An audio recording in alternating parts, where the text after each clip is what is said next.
Hey everyone, it's Lee Stecklein with the Minnesota Frost, and you're listening to Jocks and Jills.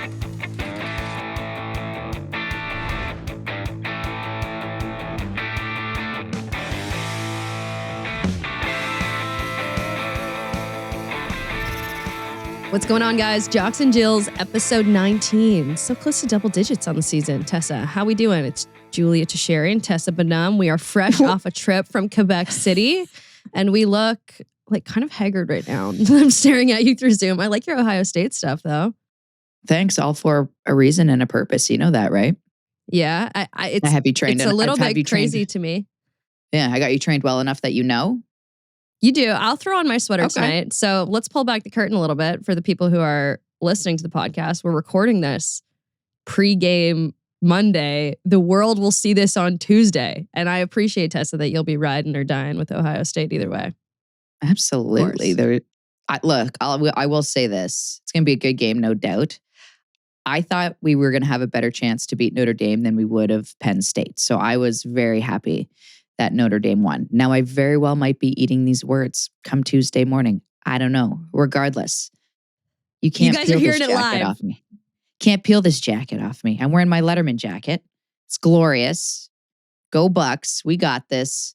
Jason Day is basically coaching for his job right now. And after he lost to the Wolverines, everyone was like, he's done.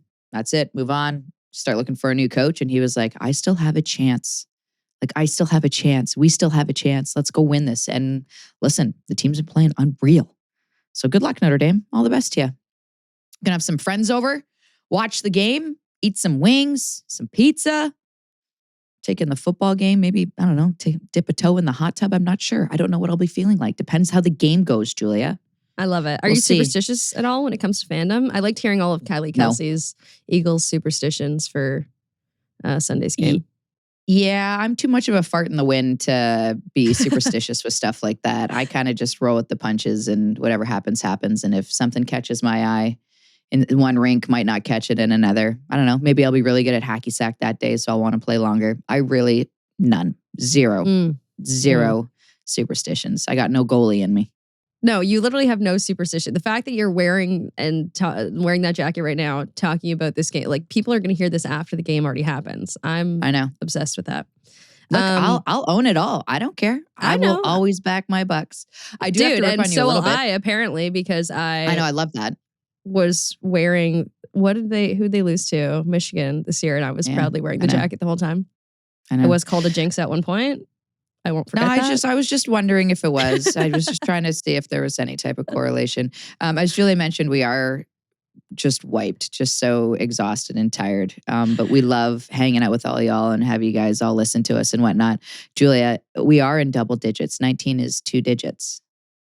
Oh, I need to go back to sleep. You know what I meant. You know what I meant. Get to 20. Okay, we can't cut that though. That has to stay in. Look at my face, guys. If you're watching on YouTube right now, there's something in my eyes that's a little bit dead right now that I need to wake the hell up. The both of us. It's just like zombie. Listen, I feel bad even saying that in front of you because you have children to take care of, and I come home and I'm like, oh, wiener dog, gotta pet you, cat, gotta pet you. So I have no real right to complain. Yeah, right. Ed's the one that he did a solo drive home from Montreal. We took the kids to Montreal before the Quebec City game.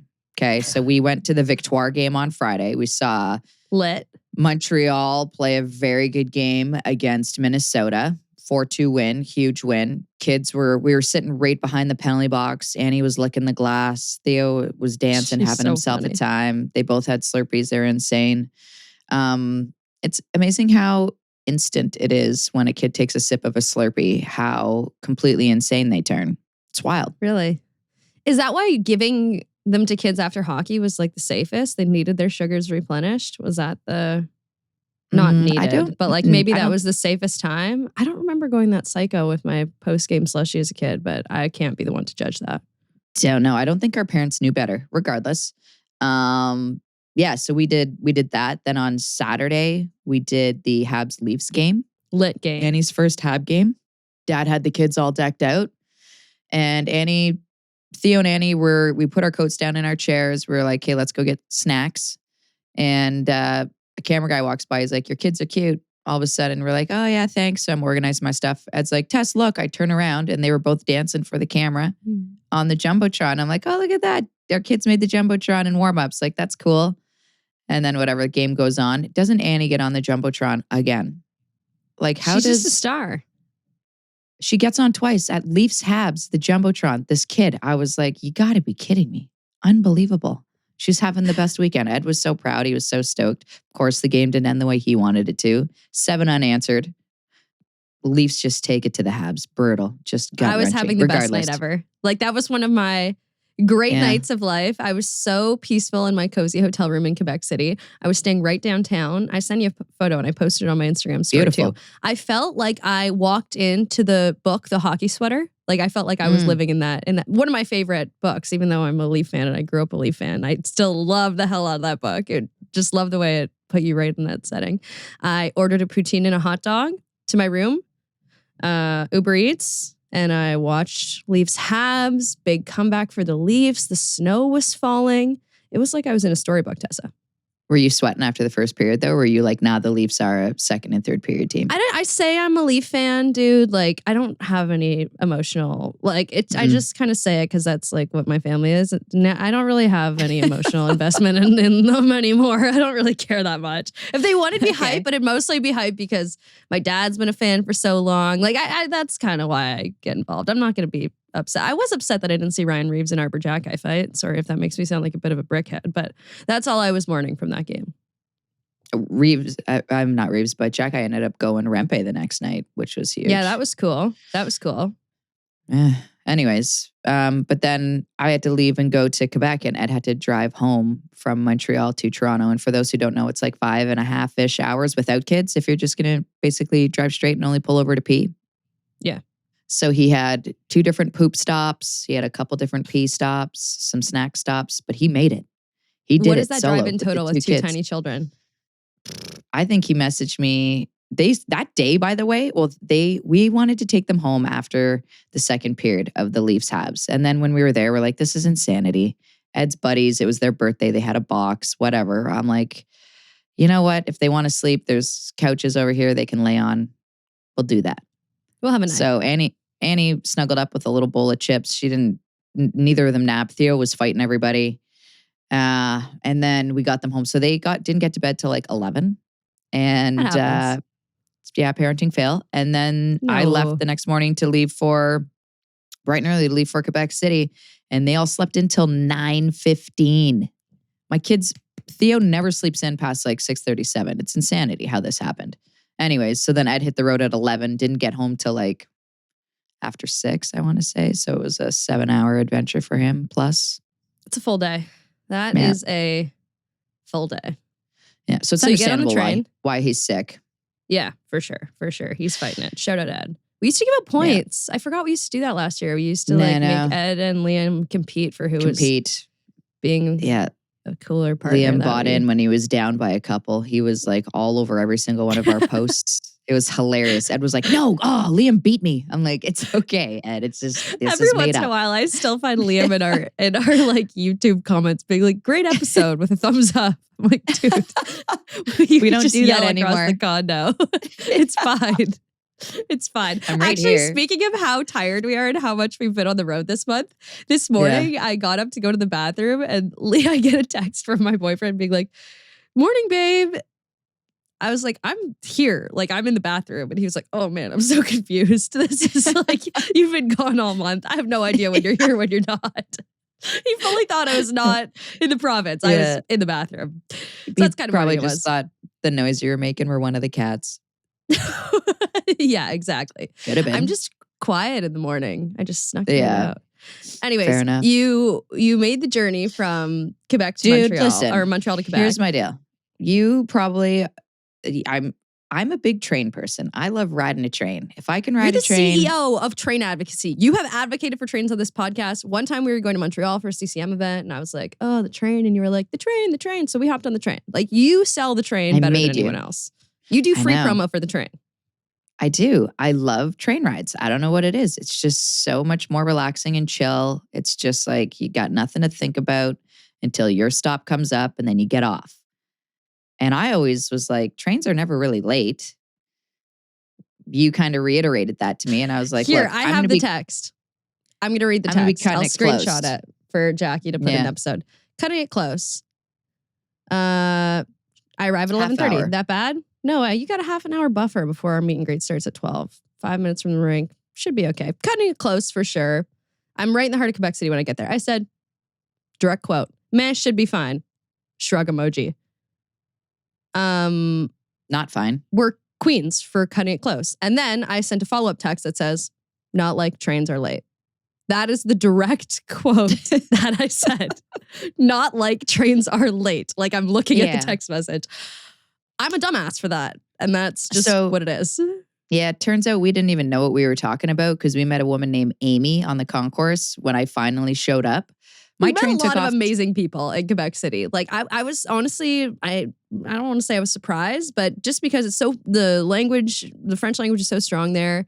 We had Issa Etier with us and Canada Lemald. So we had a couple people from the French community that I thought would have everyone listens to Issa's podcast, of course, too. But I was surprised by how many people listen to Jocks and Jills, and I was really, really happily surprised by it. So thank you, Quebec City. We love you guys. It's honestly really cool. Heck but yeah. we met Amy, who is also a train enthusiast. Yes, she did work for VRL at some point. She was like, she's like, I'm like, I didn't think trains were ever late. She's like, this is where you're very wrong. And she was like, the tracks are owned by CN, not by RIA. So passenger trains are not priority. And I was like, is this what happened to me today? But no, it was... the train was on time when you were on it, and then it just kept getting bumped back. You kept going slower and slower. It was so tragic for you. I felt bad. You were just sitting there watching it get longer. Yeah. Well, we took off almost 20 minutes late, and they're like, don't worry, we'll make up the time. And I was like, all right, cool. Because they had some mechanical thing they had to look at. And then we were going 20 kilometers an hour because you could see on the train how fast you're going for an hour. And I was like, I don't like that. What's going on here? I'm like, Julia, I'm panicking. Yeah. My train is going to be late. Trains aren't late, Julia. And you're I'm it's okay. I have the text. I said trains aren't late. Not like trains are late. Why would I say that? Anyways, listen, there was a group of people that you said that were sad that they didn't get to see me when it first popped up. We went back every intermission. We were looping around trying to run into everybody. The only person I feel like we didn't run into, Julia, was the only person you wanted to see, the pregnant lady with the Victoire logo on her belly. Oh, ma'am, if that was you, please send me a selfie of you. She appeared, Tess and I went on the broadcast during the second intermission, talked about the game, talked about the takeover tour. And usually when I'm in a hockey arena, my phone is always in a position ready to take a video. And at this point, we were going on the show, so I had it stuffed in my pocket. Tragically, the most iconic woman I've ever seen in my life, pregnant lady, wearing a Victoire jersey, gets on the Jumbotron. And when she does, she lifts up her shirt, her jersey, and the Victoire logo is painted on her belly. If this is you, come forward. Come forward right now and send me photos. I love you. Please. We love you. We also love Quebec City. Holy shnikes. What a city. What a rink. Oh my gosh. What a beautiful, beautiful, beautiful facility. And I love the Quebec Ramparts. I love that organization. I got to cover them when they won the Memorial Cup and the Quebec League in 2023. So it was cool to actually get to be in that building. Nice. Oh my gosh. That is a building that needs a pro hockey team. They can't, the Ramparts can't be the only team playing out of there. That's insane. They need more friends. It feels like an empty church. It's sad. It is such a professional arena. Everyone from the broadcast couldn't stop raving about this is nerdy stuff, but how easy it is to get a broadcast set up in there. That's struggle a lot of times with rinks that aren't NHL caliber. And that, just a beautiful, beautiful, beautiful facility. The video room for the teams, the team dressing rooms, the concourse was really nice. All the suites, it was just a beautiful facility to watch a hockey game. Yeah. I will say this though, after spending an entire weekend in Montreal and Quebec City, I will not be eating a hot dog or a poutine for probably the next 4 to 5 months because I have hit my quota for I'm going to half of say the year. that, but I go back to Montreal one more time at the end of the month for the Scepters Victoire game. So I'm going to tack one on there. But if we were to recap my diet yesterday, I had there were no vegetables. A hot dog. No, I had a Caesar salad. There's lettuce in that, please. Oh, yeah. I had a hot dog and then a pogo. And then when you and I were at the airport, chicken wings and a Caesar salad. So not my best diet day, but only one poutine on this Quebec City trip. And I'm considering that progress because last time we were in Montreal, I had 2 in like 48 hours. So that's pretty good. That's wild. That's all we ate. Ed and I are like, what do we want? A smoked meat sandwich, a hot dog, and for sure a poutine. And tack on an extra poutine. It's like, man, this is worse than the holidays. Yeah. It honestly is because when I go somewhere hot, I end up eating like fruit and water and tequila sodas the whole time. Montreal, not that. But Tessa, the reason that you and I have been able to hit the road this season and go to all these cool places, be in Quebec City, is because of Canadian Tire. They have sponsored Jocks and Jills on the Takeover Tour. They've sent us on the road. It's been incredible so far. And now it's time for our headlines presented by Canadian Tire. Canadian Tire is a proud founding partner of the PWHL. As Canada's store, Canadian Tire has committed to advancing gender equality and inclusion in sport from grassroots to professional levels. Shout out Canadian Tire. We've had a lot of fun going on the road. We were handing out gift cards yesterday at the PWHL game in Quebec City. Really cool moment. 2 fans, one named Gail from the Ottawa Charge, had these custom shoes. I'm forgetting Monsieur's name, who is a Victoire fan. Please send us an Instagram message. We posted a video on our Instagram of their custom shoes. So they were our Canadian Tire fans of the game. But I guess I'm getting ahead of myself. We got to talk about Friday night in Laval first. That was also a sold out crowd. Listen, Tess and I hadn't had the opportunity to see Montreal fans live and in action until this weekend. Dude. Holy Let me tell you. crap. You guys love hockey and you are awesome and you are so loud. Place Bell is such a party. And like, oh my gosh, I always knew it was fun, but like my kids did not want to leave the seats, like even in intermission, like they had to pee. I knew they had to pee. They did not want to leave their seats. They were having fun dancing, like the music, the DJ, everything is done so right. The in-house, the people that are running the in-house, the in-arena entertainment, like in between whistles and stuff, fantastic job. So shout out good. to all of you. So entertaining, so engaging. Wait, the I stuff have is to fun shout out and new one and fresh. specific segment from this. I really like the segments that have been popping up recently on in-game video boards where a fan competes against a pre-tape video of a player. So like name something from a category, see if you can name more than these players. And again, sorry, I'm jumping to Sunday's game, but it was Marie-Philippe Poulin naming dog breeds. Yeah, that one played on Friday too. Oh, really? I don't think I've ever heard dog breeds in French, honestly. I realized that as I heard her say it. I don't know, except for like dog breeds that are already French names. Hearing Marie-Philippe Poulin say chien, saucisse made my life. And I can't stop saying it. Like, I have to send her a message about this because me and Liam have been walking around the condo for the last, since the moment I got back, being like, oh, little chien, saucisse. I didn't even think of it. But it's so awesome in French. Like, it's such a great thing. Some words are just better in French. Way better. And a wiener dog is pretty good. Yelling wiener dog is pretty funny. Chien, saucisse. Yeah. Oh my gosh, next level. Hilarious. He's got so many But names. yeah, listen, sold out crowd over 10K. And I don't even think, I think it could have been half sold and it would have been just as electric. Like these fans, like you said, they know what's up. They know the game. They're reacting. They're dancing. They're singing. No one's too cool in there. Everyone's just happy and fun. We love the game. But I will say this, one of my favorite parts was probably for a majority of the first period, the refs were having like a little bit of a tough go, just kind of ironing out what standard they wanted to set for the game and the types of penalties they were calling. And the crowd was on them. And I was like, look, I'm not saying abuse officials by any means, but it was like, there were the boos, there was a thumbs down. It was like, oh, come on. And when they felt like it was the same hit, but there was no call made, they were all yelling for it, doing the whole whistly thing. I'm like, this is so great. It got me back into my ref heckling days where I was like starting to boo and stuff and give the thumbs down, which is hilarious. Nonetheless, they figured it out after that first period, which was great. But this was a tough, hard-fought matchup between two powerhouses, Julia, and they put on a show for the sold-out crowd. It was such a good, fast game. I love the fact that Abby Boreen scored the first goal, which was, by the way, a thing of beauty from start to finish. Ambrose pass. Ambrose grabs the puck, okay, and inside of her blue line. Sees Gardner streaking up the boards right in front of the penalty boxes, right by where we were sitting. She knows a defender is going to step up. So what does she do? She fires a pass off the boards behind Gardner. Okay. Gardner looks and it's like, well, I'm not going to reach back to try and get that. I know it's going to bounce ahead of me. So she just keeps barreling up the ice with a full head of steam, picks up the puck. Abby Boreen just cruising to the net. Gardner sends a beautiful sauce on over, and just what a finish. Place pops off. I'm pretty sure the roof blew off the place. They're doing like structural damage and fixing it right now.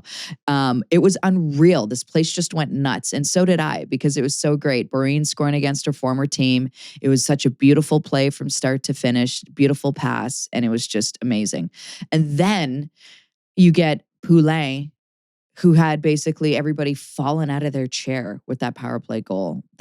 You saw, we posted that. It was ridiculous. I don't know how you can place a shot any better. It was like, if anybody, I don't think you can buy a ticket to a game and be like, man, that wasn't worth the money for what we saw today. Like, this game had everything to really get you going and into, if not cheering for the victoire, cheering for the PWHL in itself, because it was such a good, hard-fought game, and there were highlight reel goals. It was a battle between the two top teams in the league. Montreal, the difference from this year to last year, and it's just so nice to see, and it's so interesting how, a draft year or drafting a specific way to tailor your needs can make such an immediate impact. Their depth at the moment in Montreal is so great, and they're truly just coming into their own. Shout out to Montreal in this one. I'm going to talk about Minnesota for a bit, but Montreal, this was like, I want to say, the first game this season that you played an entire 60 minutes the way you're supposed to from start to finish. And it was against technically 1A, 1B, one of the best teams in the league. So kudos to y'all. Kendall Coyne, she was gritty and in the mix a bunch in this game. She had her chances. These two teams, like I said, played fast hockey, both so well coached in this game. It was just like a duel from start to finish. I'm going to say, Julia, this is going to be the finals. It's going to come down to Montreal and Minnesota in the Walter Cup final. I'm going to call that right now. It's going to be New these York? two teams. You're so hot and heavy on New York. I know. No, it's going to be like these two two teams are just too strong. The depth, and just the way they're kind of coming together right now. Like, I don't think any team has truly hit their full stride yet, but I like what I see out of these two teams for sure. Yeah. That was a battle. You're right. Between two of the top teams in the league. And then Montreal had to get right back at it. You got anything else on that game, or you want to get into Sunday? That's okay. Except for the fact that we called Montreal in our FanDuel thing on Friday. We called Montreal winning that game. So nailed that one, didn't we, Julia? Check mark. Ching. And let's move on to Sunday. It was Ottawa at Montreal. We've talked a little bit about the pregame, but when the doors opened, and they didn't open an hour before puck drop, they opened 2 hours before puck drop at 11 a.m. Yeah, we had no idea. How did we not know that? Yeah, but there was a rush of people getting into the building. Like, people were running to get into the building.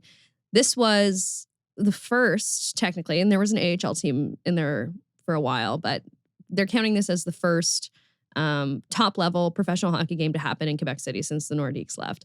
And you could just feel the excitement from people in Quebec City that this is even like potential. 18,000 plus people showed up, 18,200 something. It was completely full to the brim, like nothing like seeing all the tiny heads in the 300s leaning over the railing. And that was exactly the vibe. And they were so excited too. Like, game aside, there were so many emotional things about this game for the players from Quebec City. Like when Poulin was introduced and the crowd absolutely lost it. And we were all trying not to lose it. Shout out to Corey Chevry. Like, she knows how to read a moment so well. She started all the Quebecois girls from Laval to Catherine Dubois Dubois. And like, Dubois had 100 plus family members there. I think Poulin had 150 plus family members there. Her grandma got to see her play for the first time in a long time. And she wouldn't 100% divulge how long it had been. I think it officially came that it had been since like midget. It'd been since what is Grand-mère So Banna midget. So she's 15. When she was 15 or 16 was the last time her grandma saw her play live. What would she call her? Mamelle? Is that right? Or did I just make that up? Maybe. You can make it up, but I don't know. Everyone has their own names for their grandparents. Okay, but yeah, it's super cute and so nice and obviously emotional. You knew it was going to be emotional. One, I feel like this team's just been grinding it out for a while. They just had, a late game on Friday night to travel Saturday to play Sunday afternoon. Quick turnaround against teams that are hungry to beat them. Yeah. They're exhausted physically and it's mentally. Exhausting a bit to have those emotional games too. Like when you know you have 100 people in your family coming into town, or you know that they're like, that's exhausting. It's cool, but it's exhausting. That's it. That's the emotional side that gets drained, right? So yeah, you got to make sure that, you're resting the right way. You're excited, obviously, but you kind of have to compartmentalize in those moments. But nonetheless, you could kind of see, the relief at the end of the game that they had gotten it all taken care of and they did what they needed to do. The coolest was when Kath Dubois scored the first goal of the game. Oh my gosh. The place blew up and she points up to her family right away, right where they were. That was cool. I loved that. That moment should live on for a very long time because even at the end of the game when she was talking about it, she had said, I wouldn't be here if it weren't for any of them. This just means so much to me. I don't have many words, but thank you. And it was like, you get that. You understand that, having grown up and trained and, know everybody that stuck their neck out for me or helped me out or was there to train me or try to make me my best, whatever it was.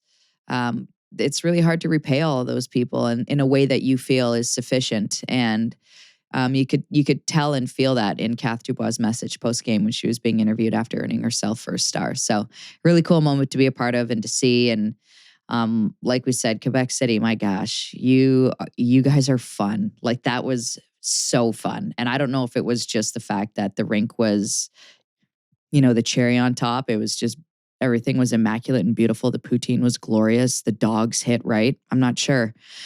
But it was pogo. It was a time. Yeah. Pogos. Heck yeah. Fire. But it was a tight game between these two teams again, Julia.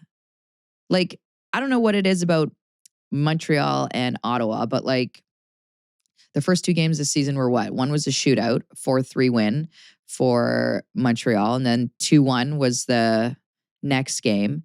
And then this one was 2-1 as well. They play again on Wednesday. So if you're going to put money down, you best bet it's going to be a 1-goal game. Yeah. You know what I mean? But right now, Montreal, they play on the 29th, and 2 Wednesdays from now. Montreal is their mandatory 1 week off. So they're all going, I don't know where, but they're having their mandatory 1 week off right now where they get to go throw their feet up and relax.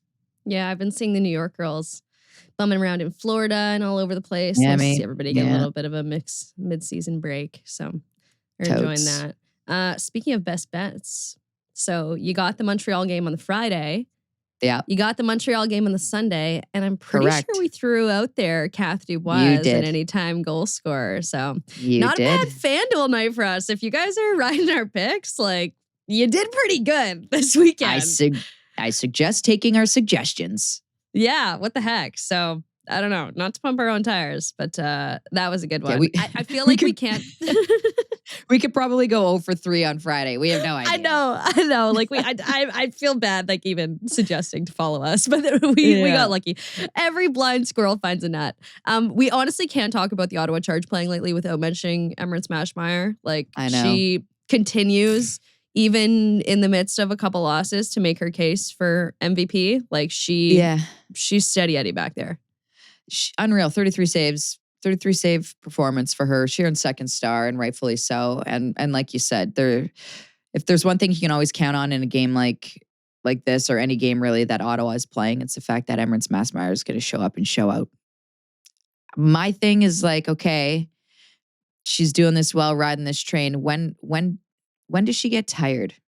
When does she start fading off a little bit? At all? She very well could not. I don't know. Does that happen? It's an interesting question. Like she's just been playing so well this year that it's like, why come off her almost? Because she's rolling so well right now. She's got the new mom strength too. Is she just used to operating and being tired now because she's a mom? Like you could probably speak better to that than I could. All of her stuff looks effortless though. It doesn't ever look like she's like gasping or out of air, right? Oh, she just looks so I didn't mean that. Like she doesn't look tired. We're just talking more like, does it get to a point where where she might be. Yeah. And I I don't guess know. if she does, And that's what I'm saying. I don't know that she will because, like I said, everything just looks so effortless and tight and together for her. It's nice. It's nice to see. Yeah. So 2 wins for Montreal this weekend. That talk about Emirates Mashmeyer and what'll happen if she does get tired leads us pretty nicely to the next thing I wanted to talk about. The women's Beanpot goes down tonight at TD Garden. The MVP the last 2 years was friend of the show, Ottawa's rookie goaltender, Gwyneth Phillips. So, and when I talked to her on the podcast about the Beanpot, like she referenced the game at TD Garden last year where they broke a record, an attendance record for NCAA women's hockey as her best college memory. Like it's a really special game. For context, if you guys don't know what I'm talking about when I talk about the women's Beanpot, it is a 4-team tournament between the NCAA teams in Boston. It's a longstanding tradition on the men's side, longstanding tradition on the women's side. It's been around since the 70s. Tomorrow, it'll be BU and Northeastern in the championship game. BC and Harvard play before that for third place. So Northeastern won last year, and just the list of MVP since 2020, Tessa. Aaron Frankel, Abby Levy, and then a couple Gwyneth Phillips back-to-back. Like, it's a pipeline to the PWHL. Yeah.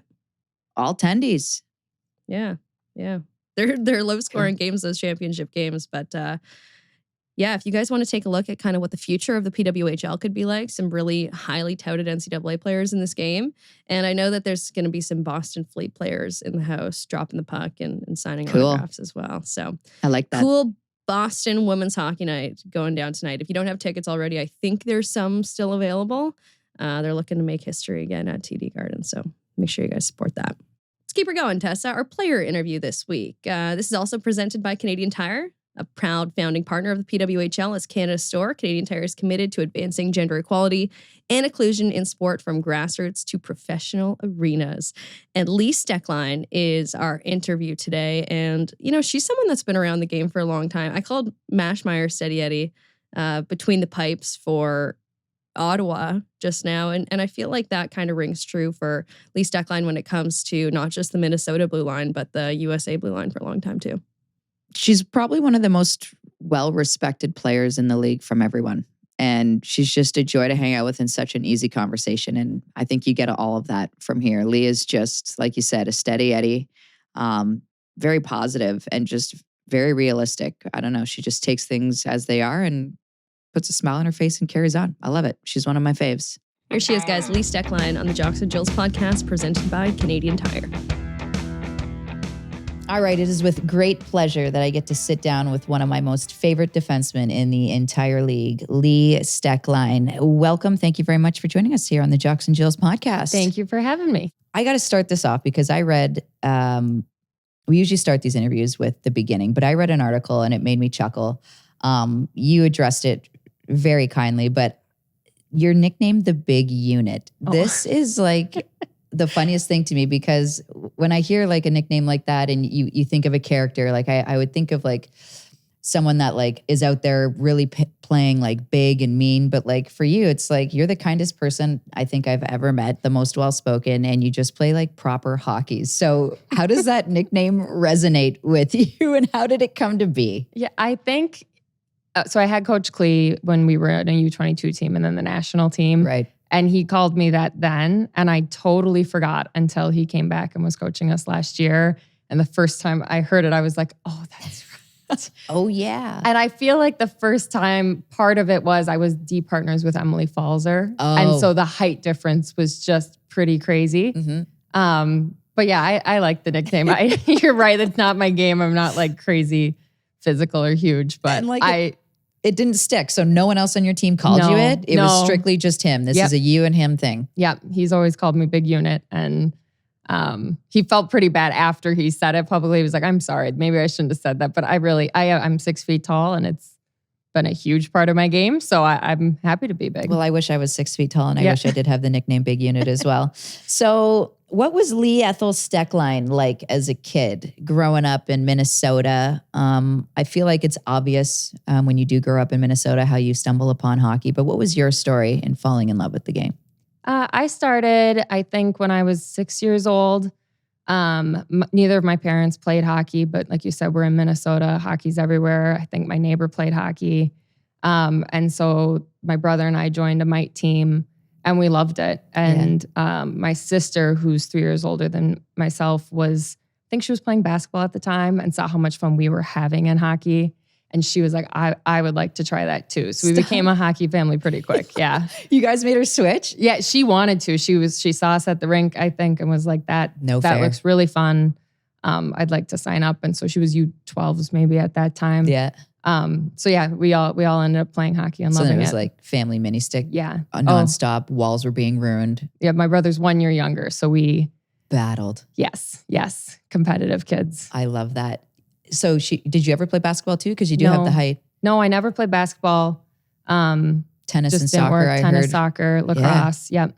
Loved sports. So I heard you're a really good tennis player and a really good soccer player. Those are lies. Well, you got a tennis court in your backyard, so there's no way you can't be good. I feel like you're just going out there hitting balls. Yeah, we'd like to hit. We don't play a ton of matches or anything, but my dad loved tennis. My mom loves tennis. My brother, I think he's a really good tennis player. So it's fun. We'll go and play. He'll be nice. And then if he's mean, the topspin he has on the ball is just insane. But I think Grace Zumwinkle's our best tennis player. We've gotten to hit a couple of times and she's really good. And Grace is really good at golf too. Yes. Really good at golf, really good at pickleball. Okay. So noted, don't ever throw anything on the line when playing Grace Zumwinkle and any of those things. No.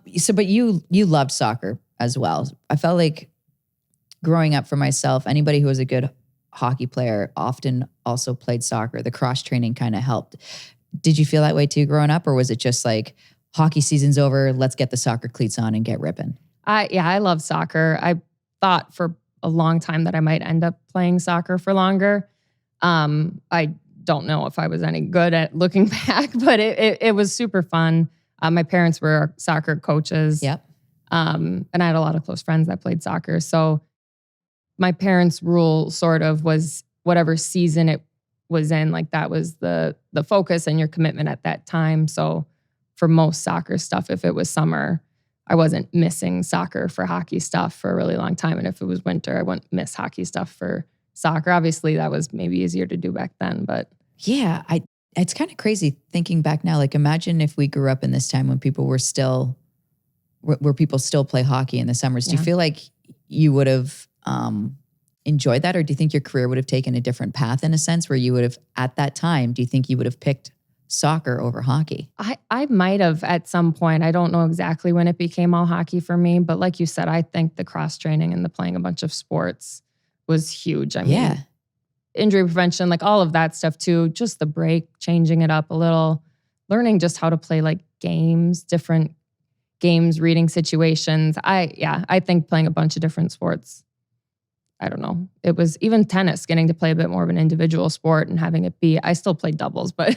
Do you? Yeah. Well, it was, no, when I played, I was doubles, not just singles. But I don't know. It was just you and one other person trying to win a match, not as much big team. So I don't know. You learn something different from each game. Well, and I feel like footwork with tennis too is unbelievable. And you still have that crossbody follow through that you're kind of doing. Are you a righty or lefty? I'm a righty in tennis and then, lefty in hockey. Yeah. Okay. So that makes sense. Top hand. But easier backhand. Yeah. Right. But baseball, do you swing left or right? Yeah. Right. You baseball. Do? Yeah. So you're backwards. Yeah. And I golf. Well, I don't golf well, but if I golfed, I'd golf righty. Come on. And lacrosse, I was righty. What? I don't know why. Yeah. And then hockey, you're left. And then hockey. So hockey's backwards. That's the problem. Yeah. It doesn't seem to be a problem. I mean, you got Olympic gold, 6 worlds, 3 NCAA titles, which seems a little bit selfish, but that's fine. 1 under 18 gold, an Isabel Cup, and a Walter Cup. So I feel like you've got this knack for winning. Obviously, you learn how to win as you grow and evolve through sports and in sports. Do you feel like when your Roseville area high school, you guys won a state championship, am I right? Go Raiders. Yep. Way to go.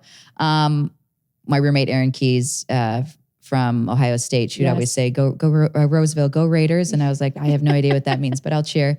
So I was so stoked when I saw that. It made me laugh. But as a young player, sometimes at that age, it's just like, oh, we won because we were better. Or did you feel like, oh, this is what it takes to win? Like, did you take anything from that? Because state championships in Minnesota are huge. Yeah, no, it was a big deal. We won my sophomore year and we had just a great senior class.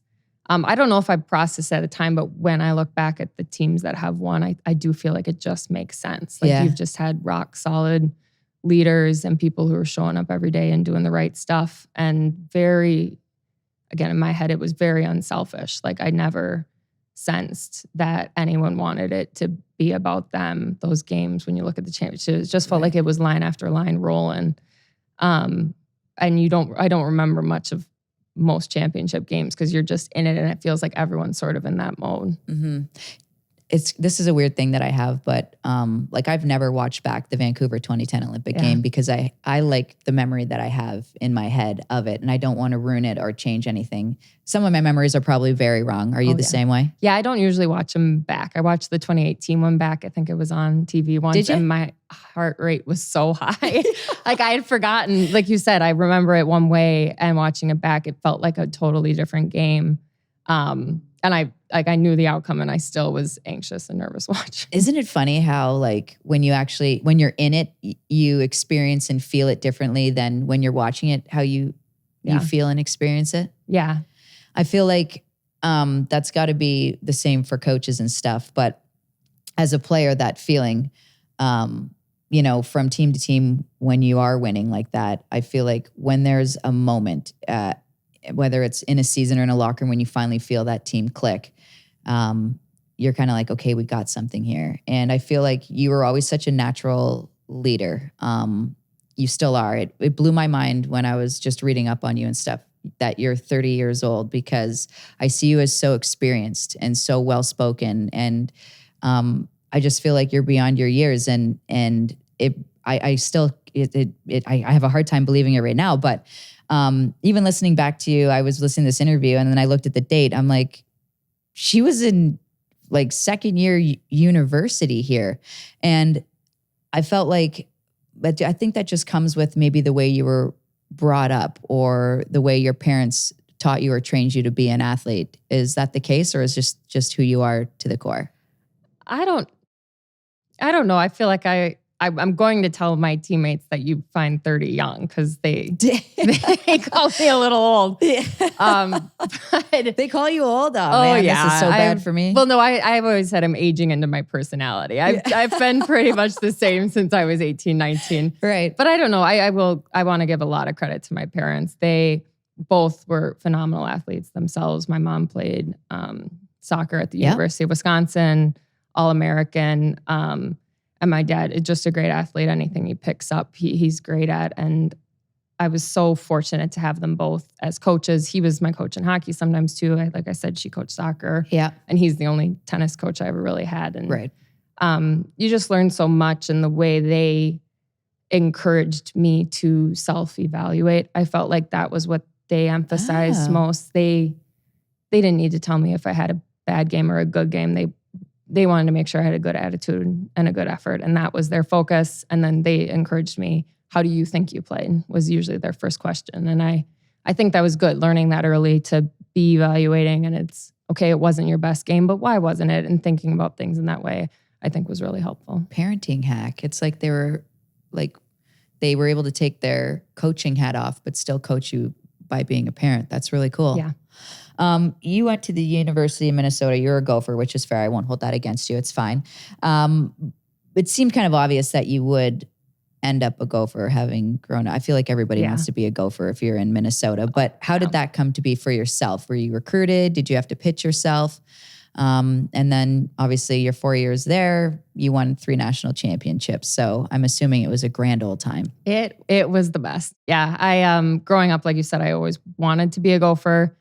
I felt like it happened pretty quick. I ended up making a U18 kind of pre-camp at the same time I was being recruited. Yep. And that sort of is when I realized that I might get to play D1 hockey. I think Really? Yeah. You didn't realize that before? No, I feel like in Minnesota, you're just, you don't know what else is out there necessarily. And so you're playing within your community so much. It wasn't like you were making these big Minnesota all-star teams. You're doing, I don't know, at least that's what it was then. So making a U18 team and realizing, oh, wow, I could maybe go D1. I don't know where I'd get to go. In my head, the Gophers, like they were so good. Maybe I wouldn't get to play for them, but I did the summer Gopher camp. Which was really fun. And at the end of that, Frosty was like, if you'd ever come on an unofficial visit, you can give us a call. Those were the rules at the time. You just had to call and ask. So I was able to call, set up a visit. And did you just go home and pick up your phone already? You're like, yes. I've been thinking on my 20-minute ride home. Literally, my parents said, don't answer there. Wait 24 hours. Make sure you think about it. And by the time we got home, I'd convinced them that I didn't need to think about it. I wanted to go be a Gopher, and they were really happy. They didn't want to sway me, but obviously getting to come to a lot of games was something they were hoping to get to do. Your mom was probably the one that like, give it 24 hours. And then when you fell asleep, she was probably like, be a Badger, be a Badger. Yeah. Did she ever push that on you a little bit? No, luckily. I mean, it happened so fast. I was surprised now that I've gone through the D1 experience that she was able to put on Gopher gear at any point. I feel like if I had a kid. I get it. Like, I would be really hard to work. But I mean, they're your kid at that point. So she would bring some of her Badger teammates, and they always wore Badger stuff. Fair. Yeah. Yeah. I mean, if my kid, if University of Michigan ever gets a women's hockey team and my kid decided to go there, I would just swallow my pride and put it on, I guess. But 3 national championships there with the Golden Gophers. So which of the 3 was your favorite and why? They're all so different. I think it's crazy. My freshman year was just an insane season. So it's really hard to think about topping that. We went 41-0. That's insane. You showed up and you're in this great winning program. They're coming off a national championship. I think that might be one of the best teams I've ever been on. Just looking at all the forwards we had. I mean, the final 3, Patty Kaz, like it was Amanda Kessel, Megan Bozek. Like you just couldn't build a better team in my head. And so it's really hard to beat that one. But I think the other 2 are so special because we weren't necessarily the favorite going into it, or at least it didn't feel like we were, because you'd been coming off such a great like freshman year that it felt like you were battling for it a bit more. Yeah. So I don't know. It was the first one you were holding on to that 41-0. Yeah, I was gonna say, were you guys just like, we're gonna win this? This is like, can we hurry up and get these games over us? Did it feel like that? Like you guys were that much better? No, like actually? I mean, it's so long ago now. I don't know exactly how it felt, but you were waiting to lose kind of throughout the year. Like the expectation was it's going to happen at some point, and that's fine. Like don't read too much into this undefeated thing. Right. What we want is that last game. Yeah. Don't let that be the game. Don't let that, right? Like that can't be the one. So just we weren't really, again, great leaders that were just keeping you grounded through it all. So again, as a freshman, I didn't feel like that at all. It felt like we were taking it game by game. Right. And the coaches thing was the biggest game of the year is the next one. So like that was our mentality. So after your sophomore year, you head off to the Olympics, which is crazy because you had only played 3 games at the World Championship the year before. Was that prior to that? Yep. My freshman, I made the Worlds my freshman year, and then the residency was the year right after that. What would have been my sophomore year. Right. Yeah. So you made that team in 2014. And look, and this is where this experience thing from the way you see games and stuff kind of comes into play. I only know that game as watching as a fan, a Canadian fan. Yeah. You lived that. And like looking back at that game, like, of course I was elated and happy for my former teammates and stuff. But like on the other side of the coin, I was like, I have no idea what that locker room must be like right now. And I don't even want to know because it makes my stomach sick just thinking about it, just because, you guys were pushing and running and gunning for that gold medal. There was a lot of controversy around the Canadian team that year, having fired the coach and then bringing in Kevin Dineen, which was probably the best move that the Canadian Hockey Canada had made. But for yourself, can you bring us to that game? Bring us, on the ice, on the bench, in the locker room in between periods, and then, of course, after the overtime goal that Marie-Philippe Poulin scored?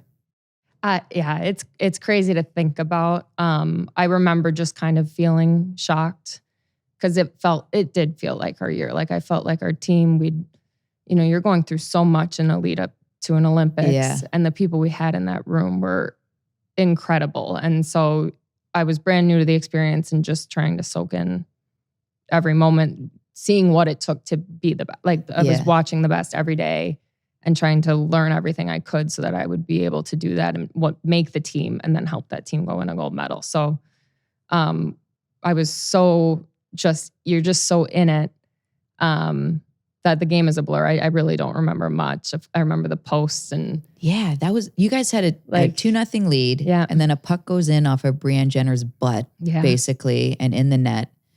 And then I believe, did Poulin score the game tying goal? I can't remember, or Johnny from Pooh. Regardless, all of a sudden it was just like one thing after another, and it was like, oh my gosh. Yeah, I'll never look at a 2-0 lead, or was it 3-1? It was. I will never look at a 2-goal lead the same again. Yeah, and then before the game was tied, Kelly Stack had an opportunity. The puck came up the left side defenseman boards. Catherine Ward got hit by the linesman, and Kelly Stack basically could have iced the game. She chucks it down, and the puck hits the post, and Megan Augusta picks it up and goes back the other way to tie it. Yeah. What was the conversation on the bench like in that moment where it was just like, hold the phone? We almost went from icing the game and having this in the bag to now we're fighting for our lives here. Yeah.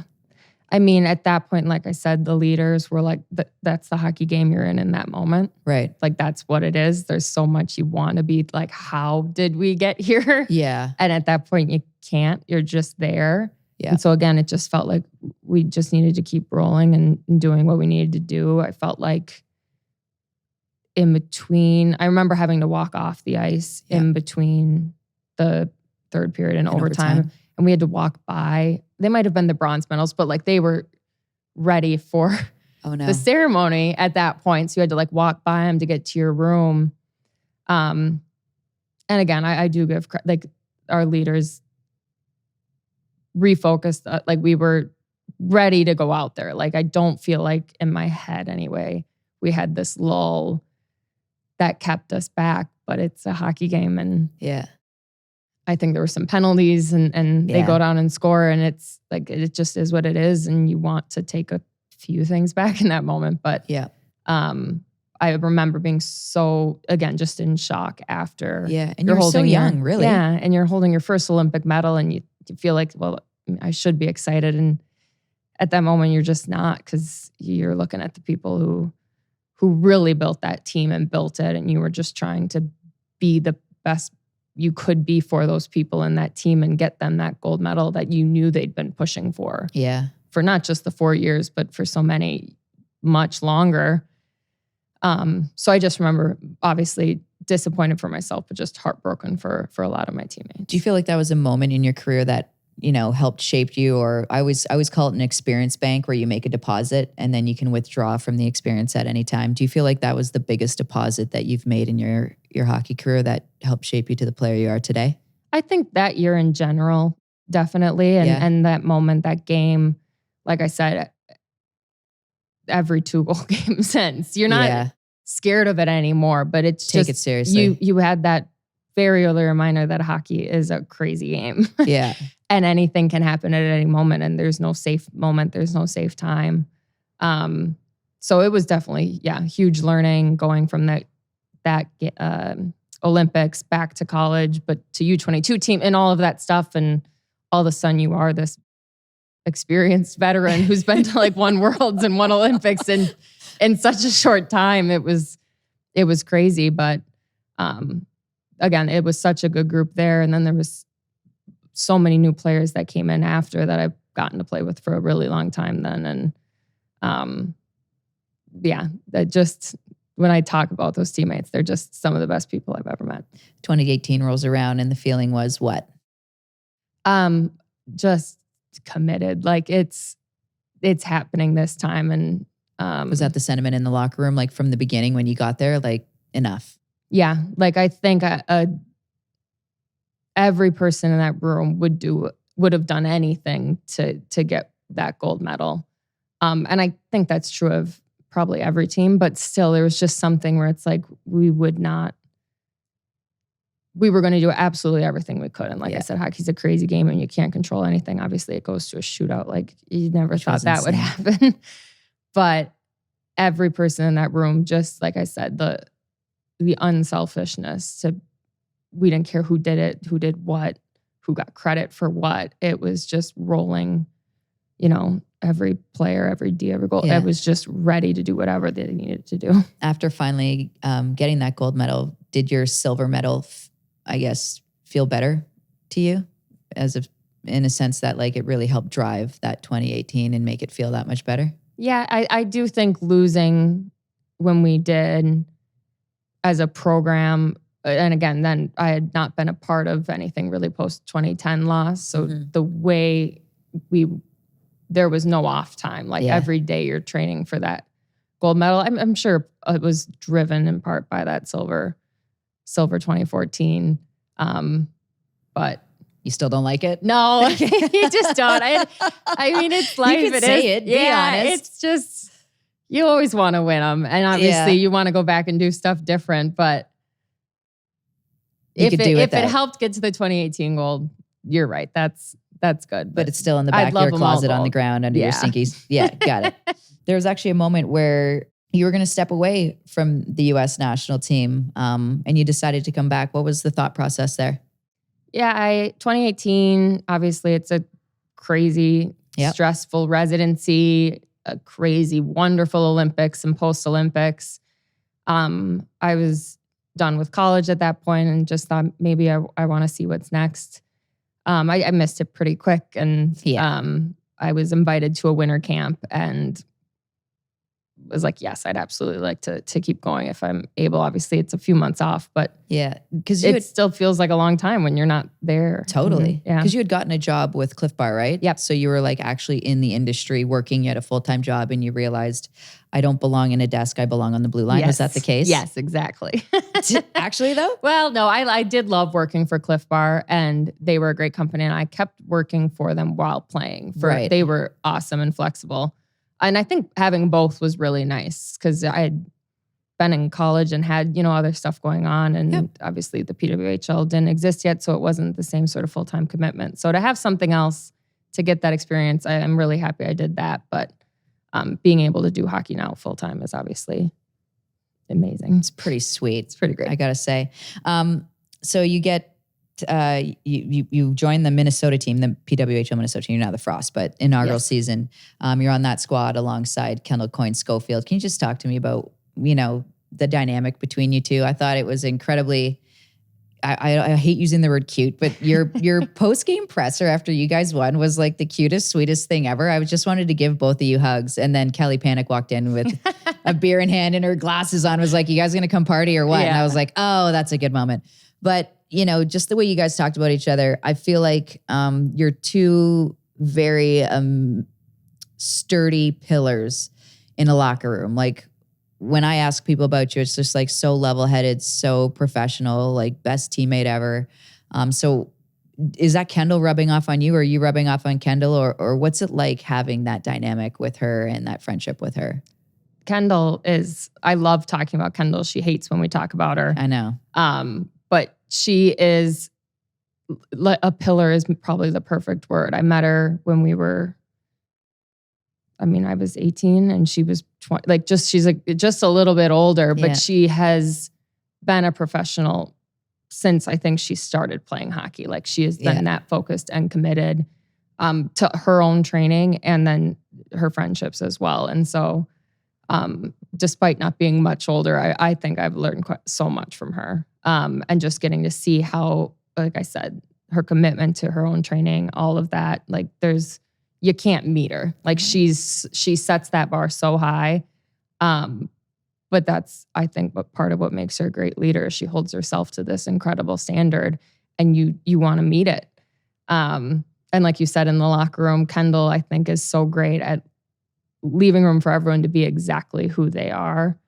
And so she speaks when she needs to speak, but she wants everyone else to speak. Everyone has their moment, whatever it is. I just think she does that really well. And we talk sometimes about how crazy it is, how long we have been getting to do this together. Yeah. And it's a special friendship. And I think it's so much easier to do this when you have friendships like that and people that you can trust, like we trust each other. I know you're not the biggest of partiers, but when you left that media presser and you got to walk into the locker room holding the trophy above your head, just getting doused in champagne. Was that like your greatest party moment to date? Yeah, that was awesome. Yeah, definitely. Like what a I didn't moment. think that would ever be me. You know, like you said, I'm not a crazy partier or anything. I never thought that would be so cool. Yeah. It was really cool. That was, yeah. And like the viz of it too. The video that's Yeah. out there of you walking in is like perfect. But I know you're not the biggest partier, but I've heard of this thing called Lee Night. Oh. And I was wondering, how does one get on the invite list? What is it exactly? Well, you have to ask Abby Rock, I think. I don't party, and Abby Rock was training in Minnesota for quite a bit, and I don't think we'd ever really gone out or anything like that. And the draft happens, and she's moving away, so she wanted one night where I joined her at the bars, so she could have a fun. So it's basically an Abby night. That's how it started. It was her send off, but they called it a Lee night. So is that is going to be an annual thing now? They would like it to be an annual thing. I said maybe every 5 years. Who did? Yeah. You still working off the hangover? I know. That was not my thing, but it was a really fun night. We had such a fun crew training in Minnesota together. And so it was a send off for everybody.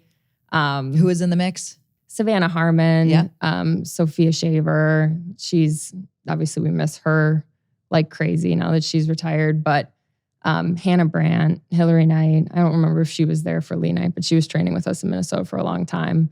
And then Nick and Maddie and Kelly and all those Minnesota girls too. So none of these Frost players, they never get a Lee Night out of you? Unless we were pretty, Cup. Walter was a special. That's Walter's night. That's a Walter night, yeah. Interesting. Well, the next time there's a Lee Night, I hope I get invited. We love animals on this podcast, and I heard you have a lovely dog named Mia. Talk to us about her and what makes her so special, and who's watching her right now. My parents. Okay, Grandma and grandpa. Grandma and grandpa get her. She would be fine at home for as long as I'm gone, but they love having her, and she spends so much time there when we are on the road. Yeah. So they have her now. She's 2 and she's crazy. So when I bring her over during the day, she gets lots of energy out. What kind of pup? A yellow lab. You got a lab. Nice. Yeah. She could, I'm not a hunter, but she could be a hunting dog. Really? She's that sort of drive. Yeah. Wow. She's not trained like a hunting dog, but she would be a good one. Cool. Yeah. As far as, comparatively last year to this year, talk to me about the differences on your team and I guess the expectations that you have in place, because I feel like year one is a completely separate chapter and we're on to something new here, and different teams have gotten a lot better, and I feel like the landscape has changed. So what is your expectation for this year's Frost team? I'm really excited. I think, like you said, it is so different. Year one, everyone was learning everything together at the same time. Yeah. And now each team you've built, some sort of base, hopefully. I think we built a great base, so many great players coming back, and really great players that we've added. So it's been fun. I think last year's team was one of the most fun teams I've ever been on. Just the sweetest group of people, loves being together at the rink, spending time together and playing hockey. So that's a perfect base to build on. And like I said, we added so many great skilled players coming out of college, and Claire Thompson back, like incredible person and player. So I think I'm hoping for a really good year. I think our games have felt good. Obviously, one tie loss and then a win. But I think we're focusing on how we're doing and how it feels together, and it's felt really good. I feel like you probably have had an impact on so many of your teammates and their career. But for yourself, looking back to where you are now, who has had, the biggest impact on your career? Like, who is your biggest supporter, whether it be a coach, a teammate, a best friend, a sibling? Who was that for you? Or is that, I should say? I'm really so like I said, my parents have been there just helping me from day one as an athlete, as a person. They're such great sounding boards for everything through the rest of my career in pro life. But I've had so many great leaders on teams, and I'm so lucky that I was able to join the teams as young as I did. Like I said, those leaders at the University of Minnesota my freshman year. Can you name some Megan of them? Bozak, Yeah. Muriel Osua, Bethany Browsen, Bailey Landers, Kelly Terry, Sarah Davis. They were that group of people my freshman year, I think, really set a high standard. And then other people just lived up to it. You have Megan Duggan, Mo and Joss, Brianna Decker, Amanda Kessel, Hillary Knight, and Kendall Coyne. It's been like just the perfect group of people through it all, leading each team, pushing each other, pushing women's hockey forward. I'm sure I missed somebody, but that's quite the roster you rhymed off. Like you played with all those. That's insane. Well, and it's like I spent so much time with them, but again, looking back to even 2014, you've got Jessie Vetter, Julie Chu, like Molly, just Chewy. That was the most gutting thing was Chewy didn't get that gold that year. Yeah, yes. But I guess it makes sense, having listed all of those amazing players and teammates. And every person you play with obviously has an impact on you, whether it's positive, negative, whatever. You always take something from everybody. I just find that it makes sense now that you are who you are in the locker room, and you are such a great representative of the game. So on behalf of Jocks and Jills, we just wanted to thank you for everything you've done for the game and to thank you for your time coming on here and chatting with us today. We wish you the best of luck this season. We'll be cheering for you guys. Thank you so much.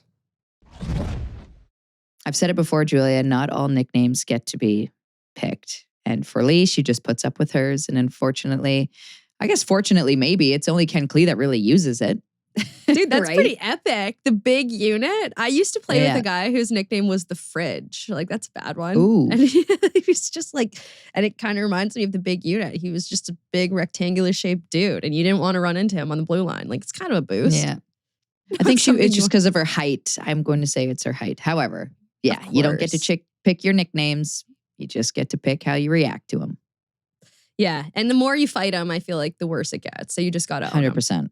All right, guys. Now it's time for our Send It segment. And this one is presented by SportChek. SportChek is a proud founding partner of the PWHL. Stop by SportChek to gear up like a pro this hockey season. We got a couple fun questions. And this one, Tessa, I put in because I just want to talk about it and we haven't gotten to talk about it.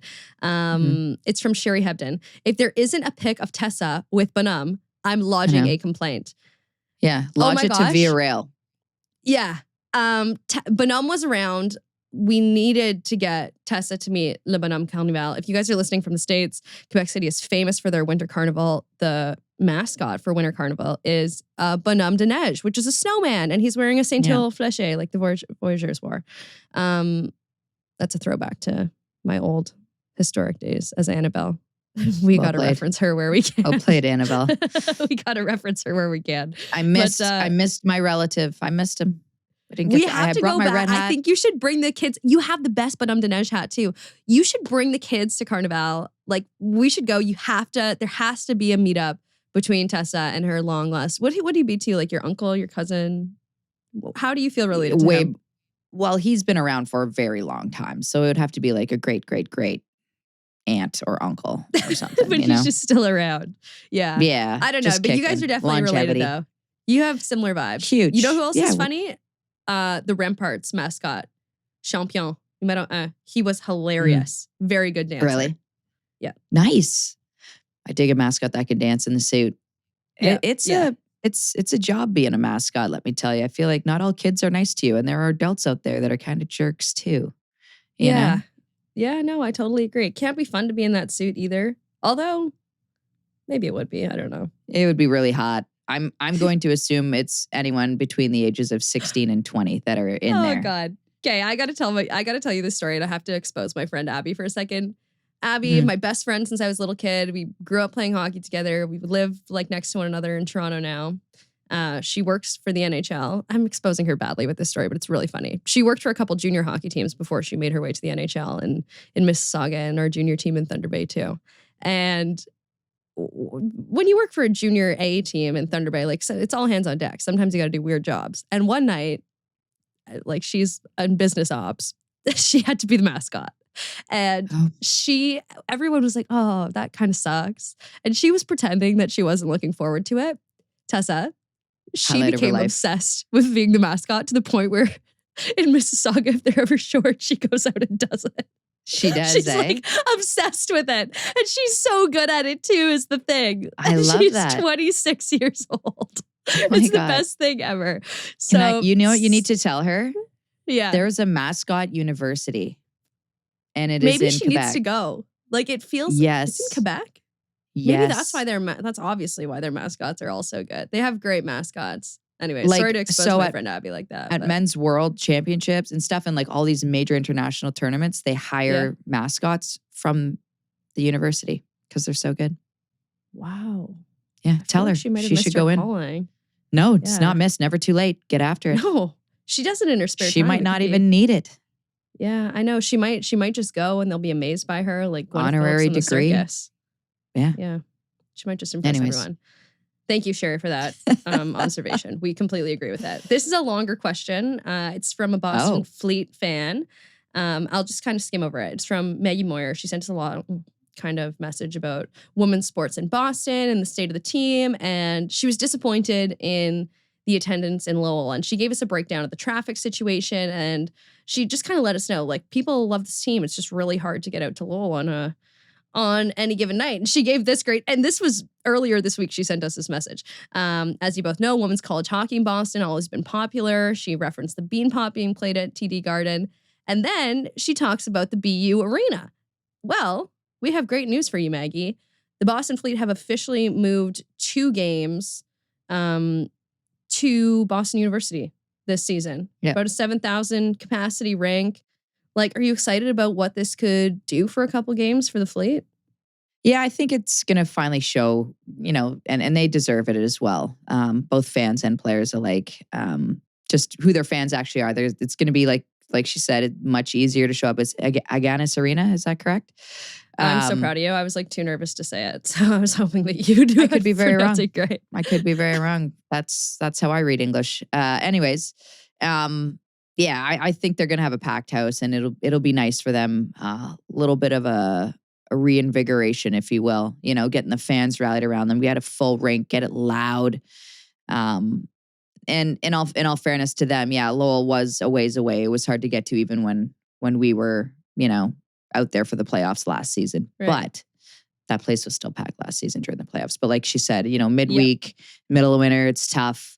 Would be nice to have them inner city where it's very accessible. And they're doing it for a couple games. So make sure you get out there, Maggie. Make sure you grab one of those 7,000 seats. We want to hear ya. Yeah, March 8th and March 26th. Maybe we haven't planned our Boston trip yet. Maybe we can line it up with one of those or something like that. But pumped for the Boston Fleet being in a better barn for a couple regular season games this weekend. Couple good games on the schedule this week in the PWHL before we chat with you guys on Friday. Ottawa looking to bounce back at Minnesota tonight. Tessa, feels like an important game for Ottawa. They had 3 wins in a row, now 3 losses in a row. Big game. That's the ebbs and flows Minnesota. of the season. That's the ebbs and flows. That's how it goes. It's just a matter of, what are you taking from the last game and carrying into the new game, and what are you going to hammer down on?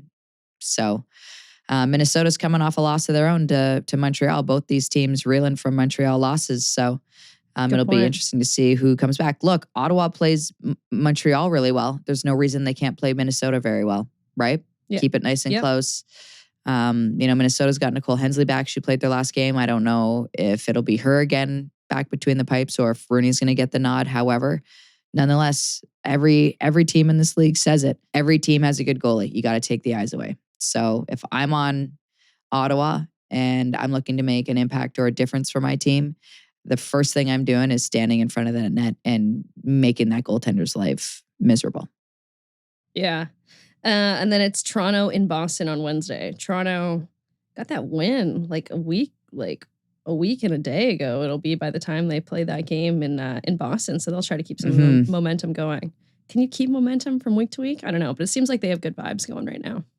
I think so. I think they got great vibes going. Confidence mostly, right? The fact that, they stuck with their game plan even when things weren't necessarily going their way or the cookie wasn't crumbling their way. So they stuck with the game plan. And they paid off for them. So, hey, guess what? Now they're all still hungry. Now they're all confident. They got a little taste. They want more. They're going to get back to it. They'll get back to it. We'll get back to it on Friday. Hopefully I bring double-digit brain cells, but we can never confirm that this early in the week. Love you guys. Thank you, Canadian Tire, SportChek, for sponsoring this episode of the Jocks and Jills podcast. Thank you guys for listening. Make sure you find us Twitter, Instagram, X, Spotify, Apple Music at Jocks and Jills. Talk to you Friday.